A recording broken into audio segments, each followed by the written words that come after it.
you know what's the difference? Farhan, apa beza prison and a jail?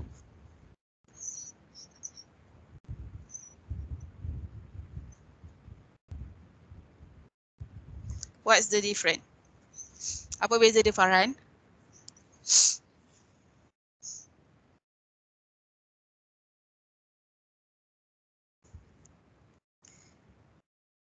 Farhan?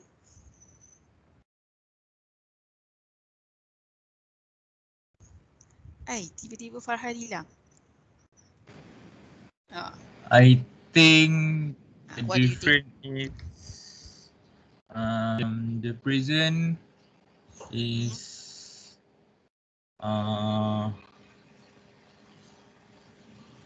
just one small one, and Prison, small one, okay. And the jail? jail is all of prison. Okay, maksudnya jail tu lagi besar daripada prison, is it? Okay, any other answers? Amal, what is your opinion? What's the difference between a prison and a jail?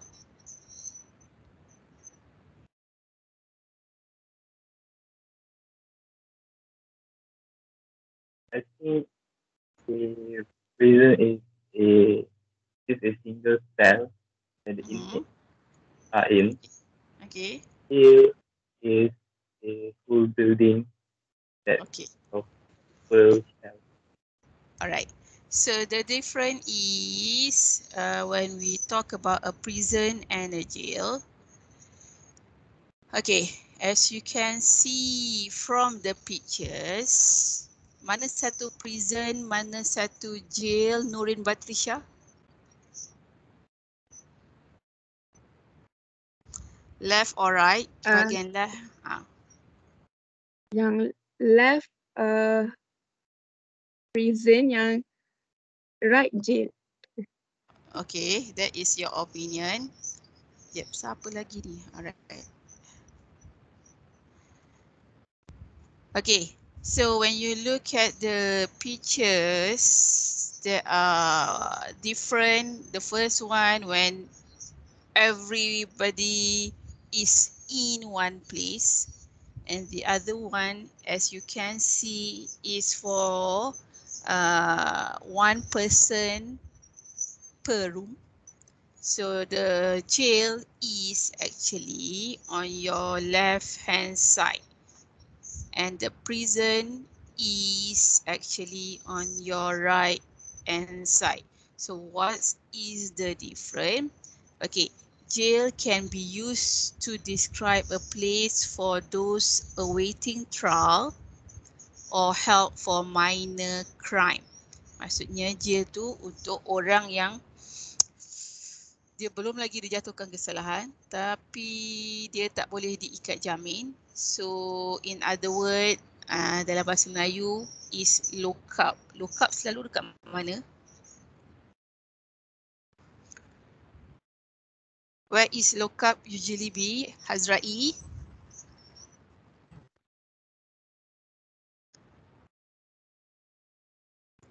Hazrai, where is lock up? Lock up selalu berada di mana?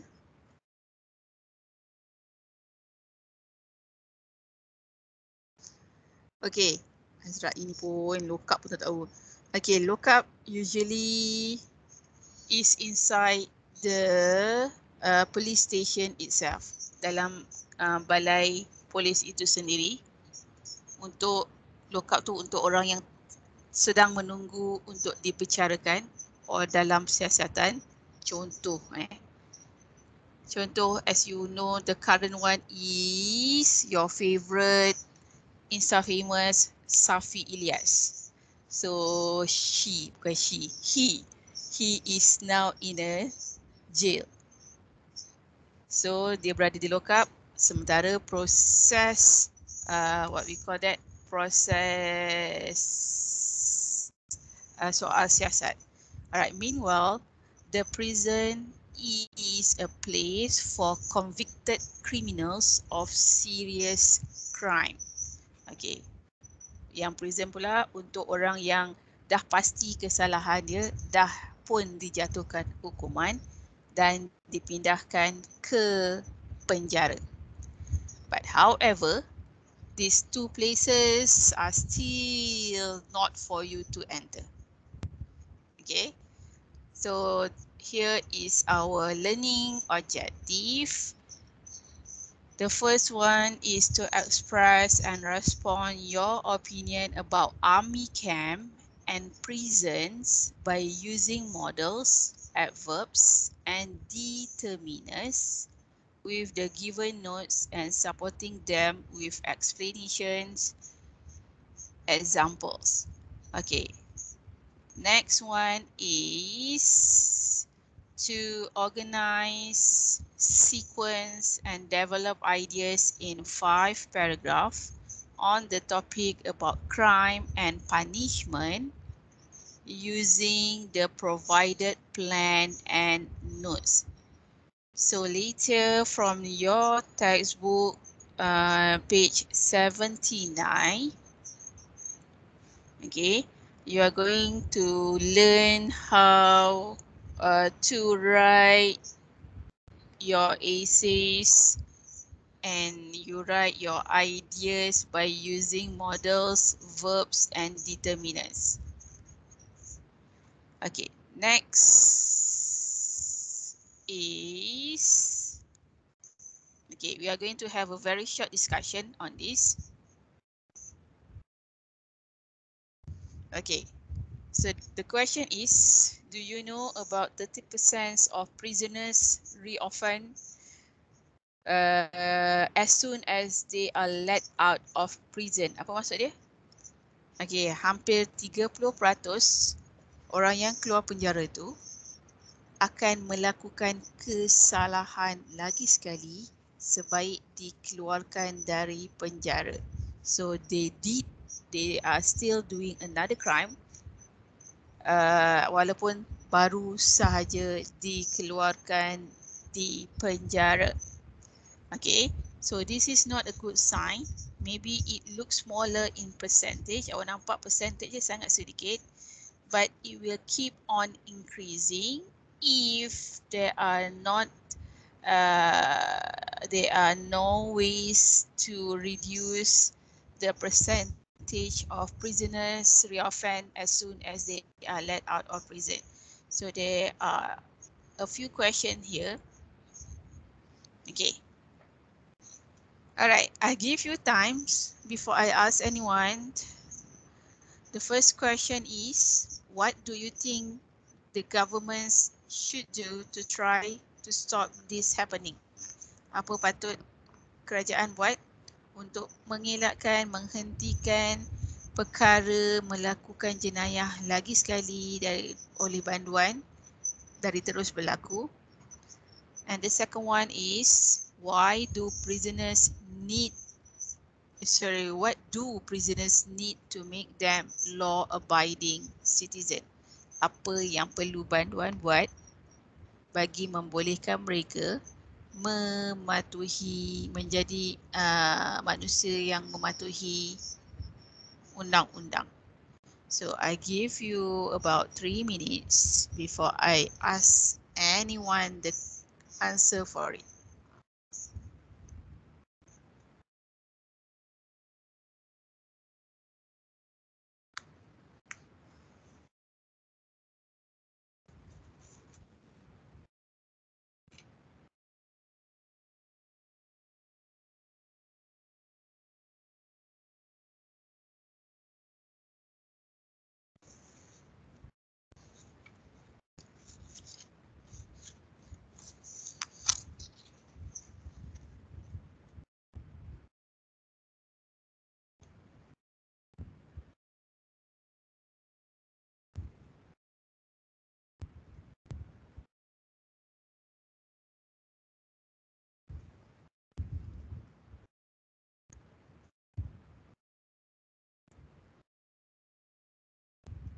Okay, before I go into that question, this one is the simple question for you.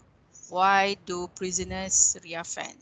Maksudnya, kenapa banduan melakukan kembali kesalahan? Okay, what is your opinion, Atika Umaira?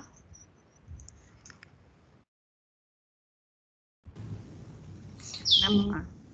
Sebab apa? Sebab diorang terpengaruh balik dengan kawan-kawan lama diorang tu. Lepas tu disisihkan oleh masyarakat ialah diorang bawa keluar pada penjara kan. So orang sekeliling tu ingat diorang still tak berubah kalau dah duduk kat dalam tu pun. Okay, alright, good. That is maybe one of the reason, as we can say that the criminal history itself, it means that they still mix around with their friends, the criminals' friends that they have known earlier from the prisons. Okay.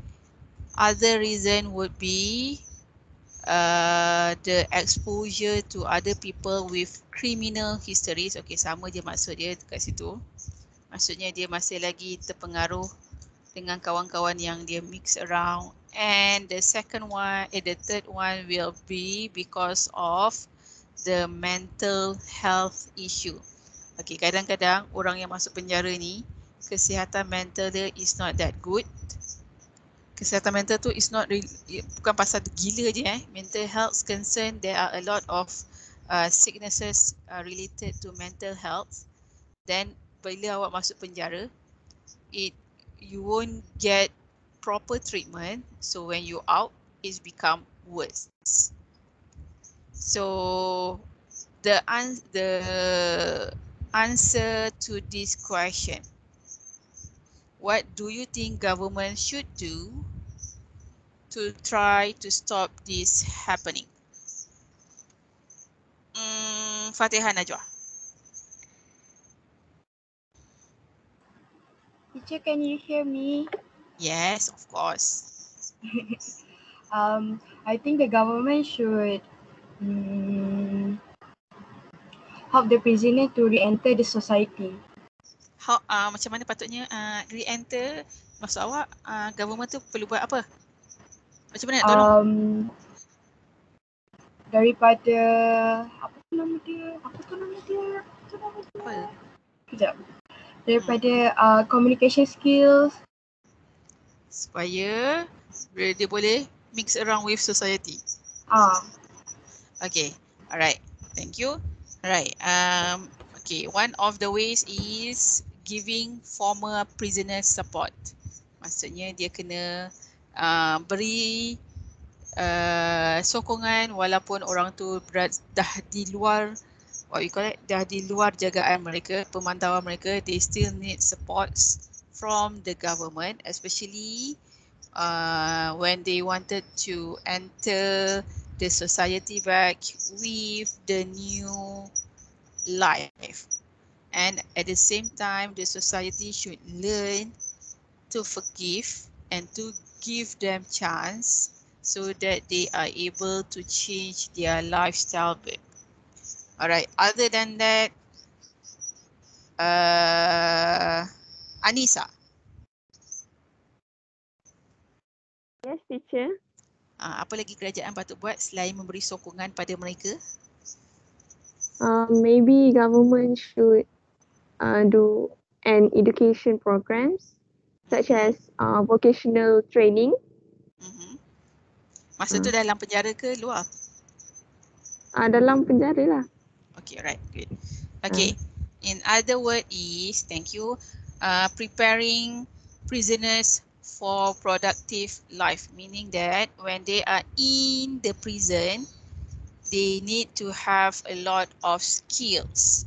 Mereka perlu didedahkan dengan benda-benda yang skillful so that when they are out, they have these skills to start or to find new jobs. So meaning to say they need to have a very good course in the prison so that later the prisoners will be able to be independent to start their life back. Okay, last one. Last one I would like to hear from Farisha Amelia.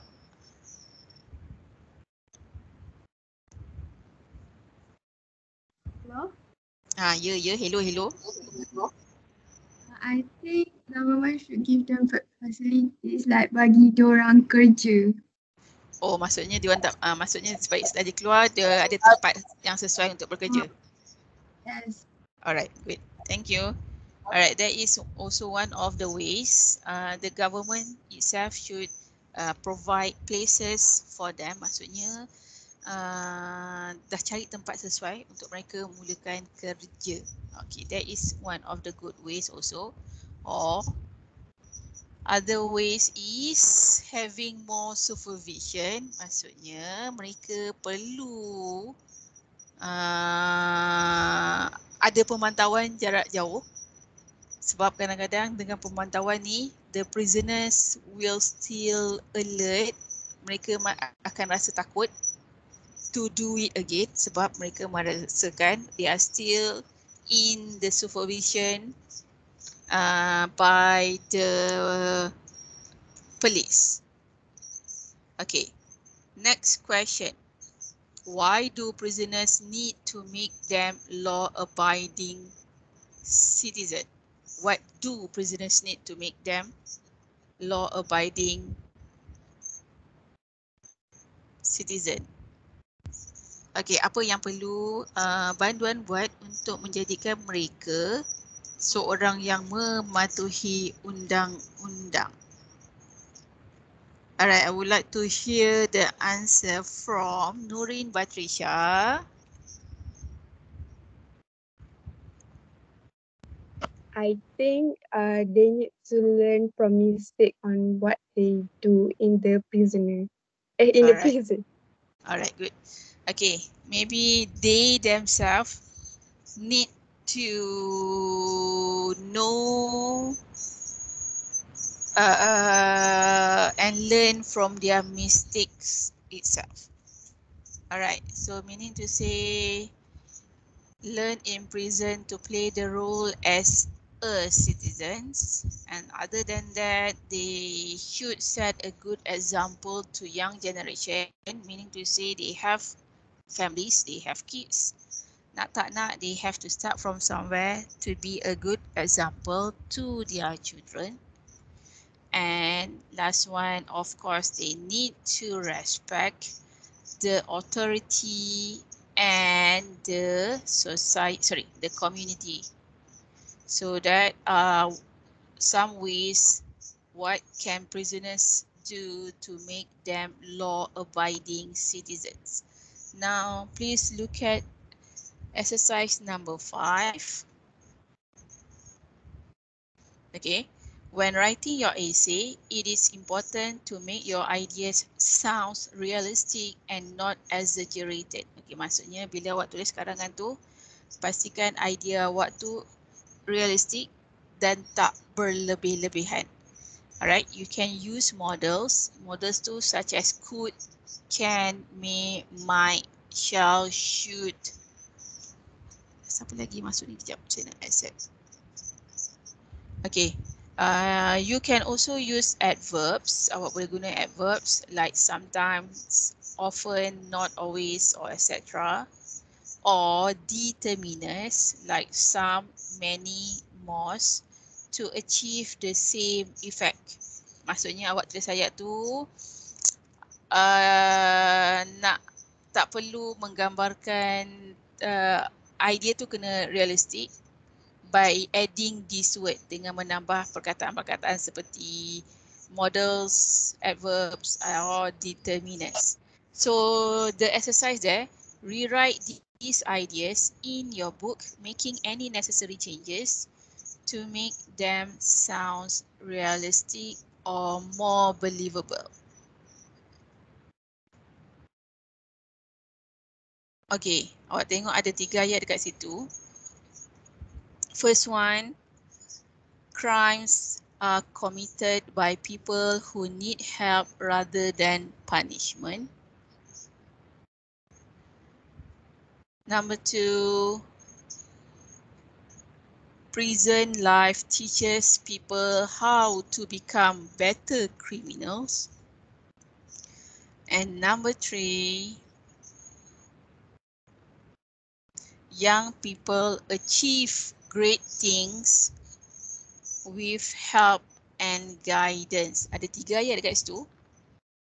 Tak, caranya awak hanya perlu menambahkan models ataupun adverbs ataupun determiners untuk menjadikan ayat tu lagi mudah dipercayai, sounds more realistic dan tidak berlebih-lebihan. Okey, contoh pertama saya beri. Okay, this is the first sentence. So how to make it more realistic and not too exaggerated? Ni crimes, ayat pertama, crimes are committed. Crimes tu menunjukkan semua jenayah. Okay. So in other words, you may change. Awak tulis pakai pensel je dekat situ. Awak boleh add dia dekat ayat-ayat tersebut. Okay.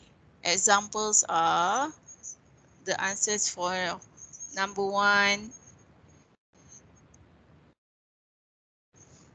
Okay, dia letak perkataan some. Some crimes are committed by people who need help rather than punishment. So, ada beza tak ayat pertama dengan ayat kedua? And then the second ways is crimes are sometimes committed by people who need help rather than punishment.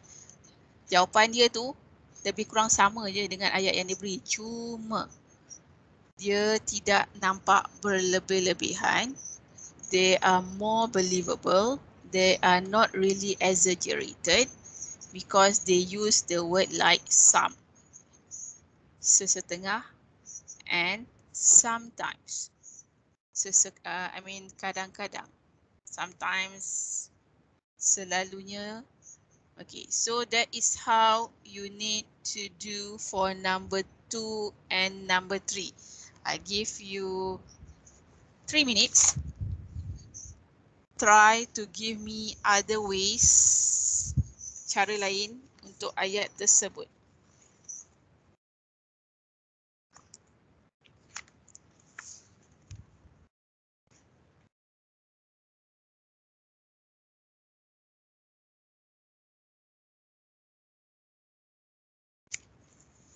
Ayat kedua, prison life teaches people how to become better criminals.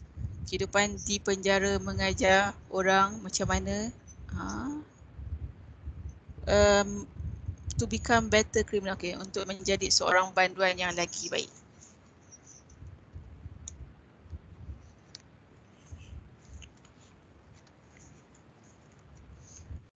Okay, Aida Syaira, can you try to rewrite sentence number 2? Sometimes prison life teaches people how to become better criminals. Alright, good. Okay, number 2 can be prison life, or sometimes prison life can teach people how to become better criminals. Okay, number 3, Sharvina.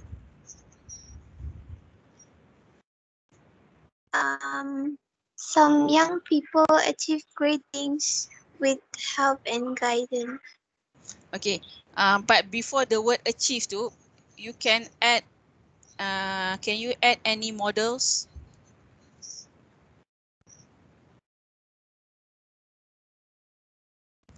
For example, some young people could achieve great things with help and guidance. All right, you add the word some or maybe many, and then you add the word could before the word achieve. Okay, so here is your task.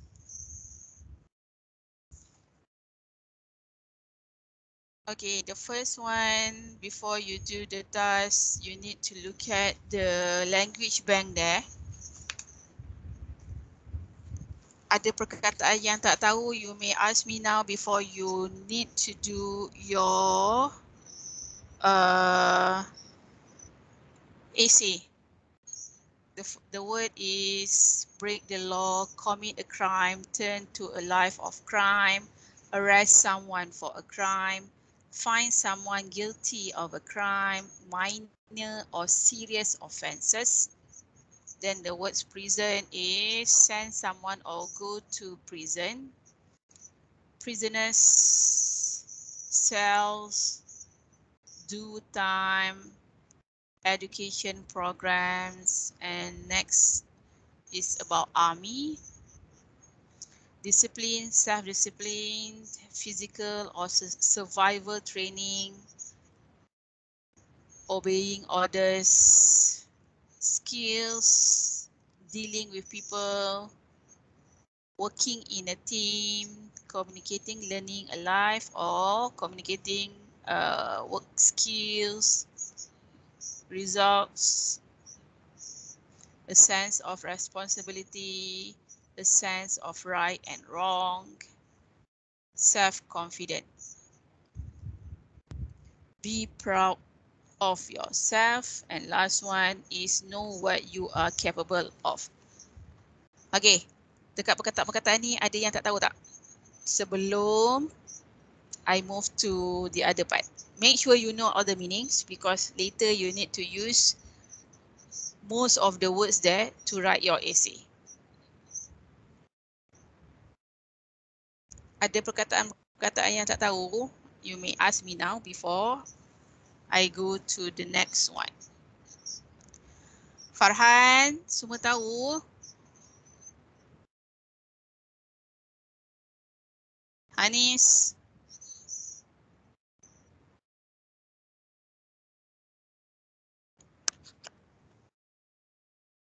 Okay, so tak ada soalan, all these words, so hopefully you know all the meanings from there. So now look at the download box, ada dekat bahagian bawah tu.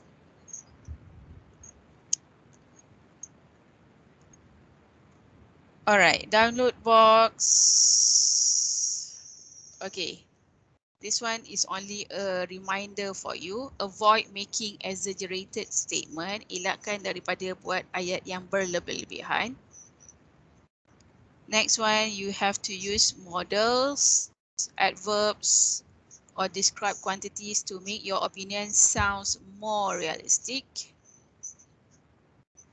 And this one is the most important part because sebelum ni kita belajar dekat perenggan terakhir, you have to write perenggan terakhir by summarizing what you have written first. Buat kesimpulan dulu before you adding a comment. Adding a comment means you give suggestion according to the topic later. So awak kena ingat dekat perenggan terakhir kena ada kesimpulan dan juga cadangan. And if you can't think of any comment, you have to write something about what might happen in the future based on the question. So this is the question for you to do. Okay. Read this writing task and use the plan and the language bank to help you write your essay. So when you have finished your essay, check your work carefully. Okay, the question is, you have been talking about crime and punishment in class. Kita dah cakap tentang jenayah dan hukuman. Now your teacher has asked you to write an essay as part of your homework later. Write your essay using all the notes and giving reasons for your point of view. Okay, change bilangan perkataan tu between 200 to 250 words. Siapa tu? Syafina. Alright. The question is, some people say, sesetengah orang berkata, young offenders mean, what is young offenders? Syafiq, Mastul, what is young offenders?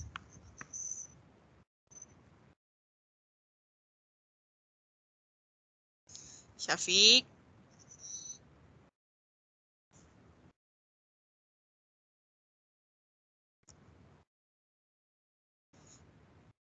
Syafiq.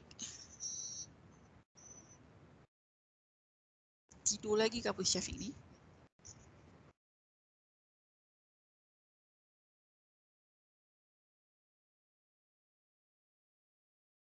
Alright, young offenders means orang muda yang melakukan kesalahan or juvenile. Kita panggil dia macam kes-kes juvenile. Okay, should be sent to an army camp for a while instead of being sent to prison. Okay, statement dia berkata, ada orang cakap, pesalah-pesalah juvenile ni patut dihantar ke kamp tentera daripada hantar mereka ke penjara. So, is this a good or a bad idea for young offenders? Okay, so now I give you time to think. Kalau awak kata good means you support the ideas of sending the young offenders to the army camp. Okay, ingat kalau awak pilih good, maksudnya awak sokong statement tersebut untuk menghantar pesalah-pesalah juvenile ke kamp tentera. If you think this is a bad idea, it means that you are not agree, awak tak setuju diorang dihantar ke ke kamp tentera, awak nak mereka terus dimasukkan ke penjara. So I give you 2 minutes before we hear all the ideas from all of you, whether it is a good or a bad thing.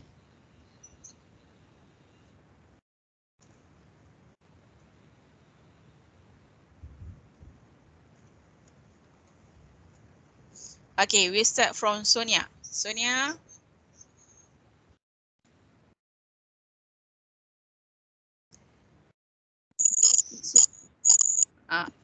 Awak rasa good or bad?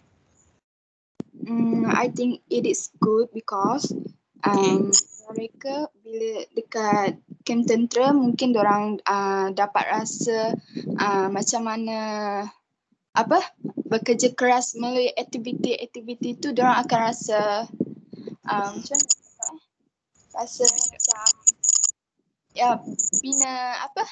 bina semangat lah macam itulah. Oh, okay, alright. So you choose good. You choose army camp, okay?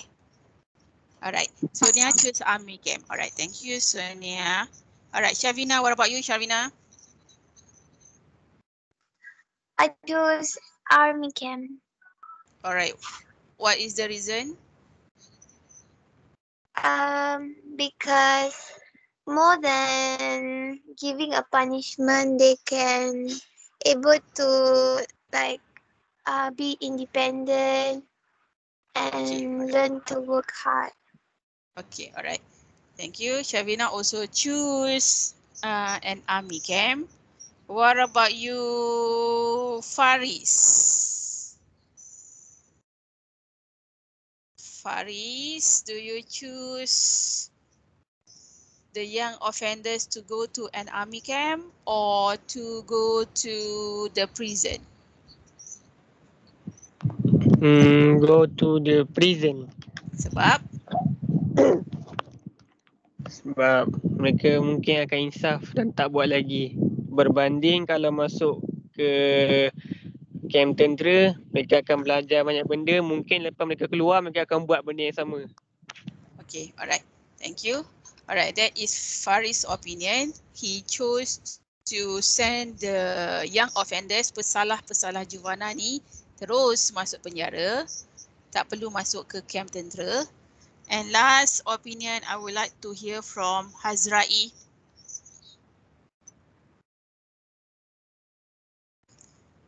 Okay. Awak rasa kalau awak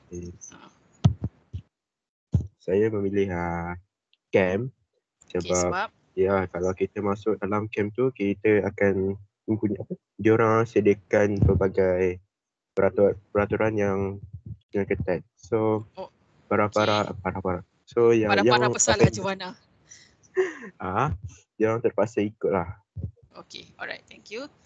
Okay, so anyone else in this group choose prison selain daripada Faris? Ke Faris seorang je?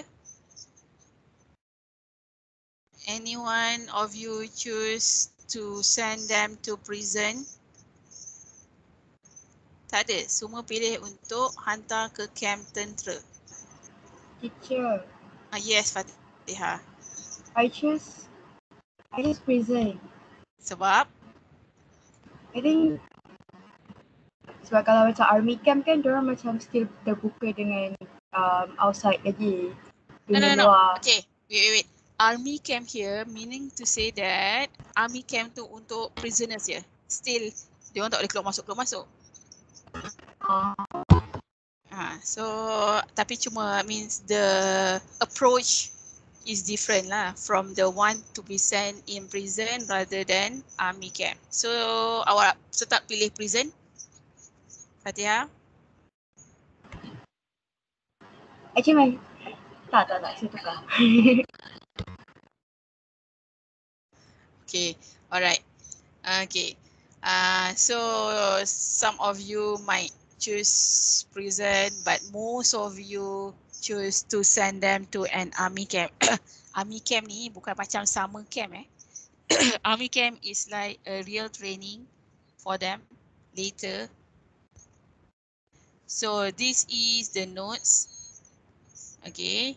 The notes are being punished for crime sebagai hukuman atas kesalahan mereka.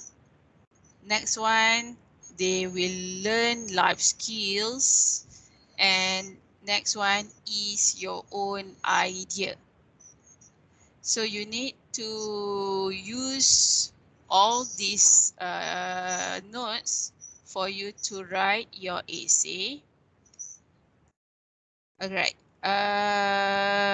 How to start is the first perenggan pertama, you have to make up your mind whether to agree or disagree with the statement. Okay.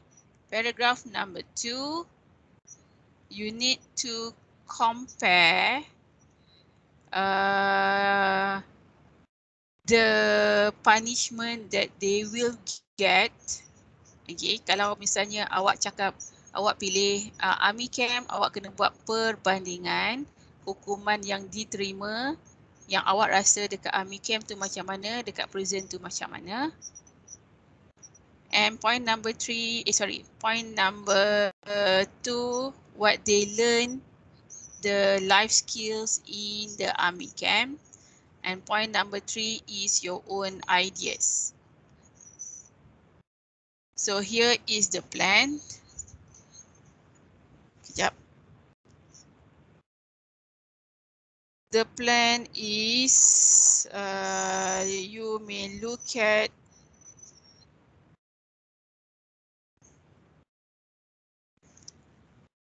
paragraph 1 is to introduce the topic and your opinion. Paragraph 2 is to make a point about punishment to support your opinion. Meaning to say that awak support opinion awak tu. Paragraph 3 is make a point about learning life skill to support your opinion. Paragraph 4, use your own ideas in support of or in contrast to the other points or to show why an opposing viewpoint is wrong. Okay, yang ini perenggan keempat ni, kalau misalnya awak still memilih army, you have to write any ideas there.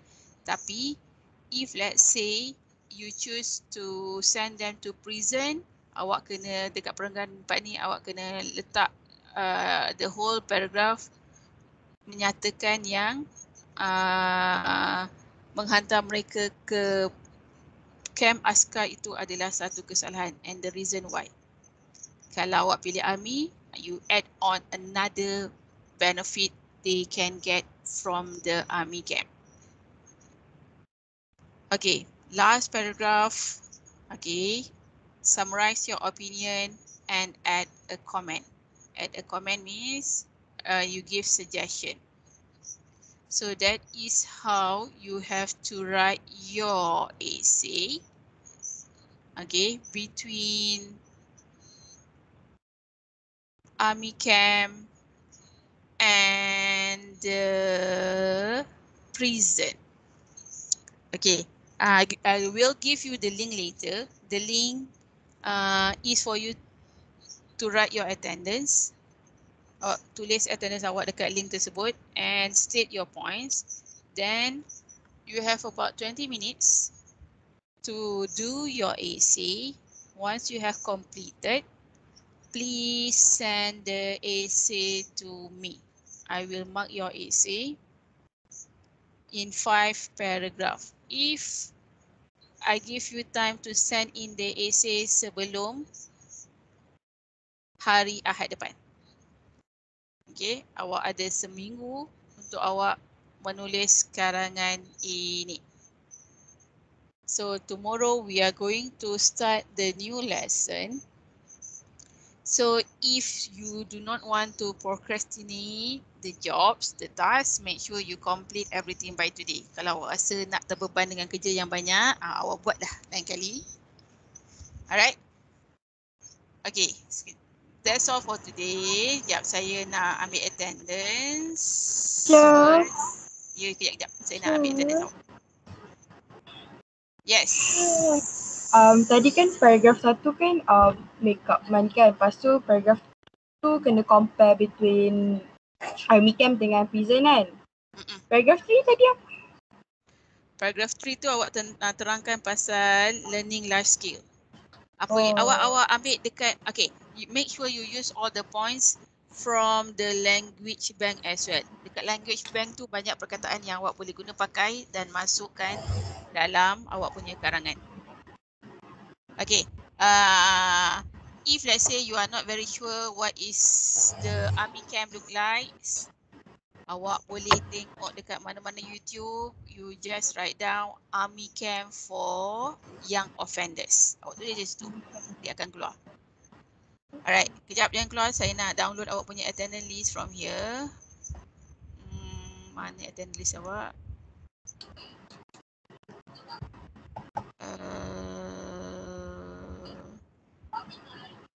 Alright, any other questions? No. Okay, alright. So that's it for today, and get ready hari Ahad dan Isnin depan on time for your test. Saya rasa sains pun akan buat. Cikgu Nazra dah cakap.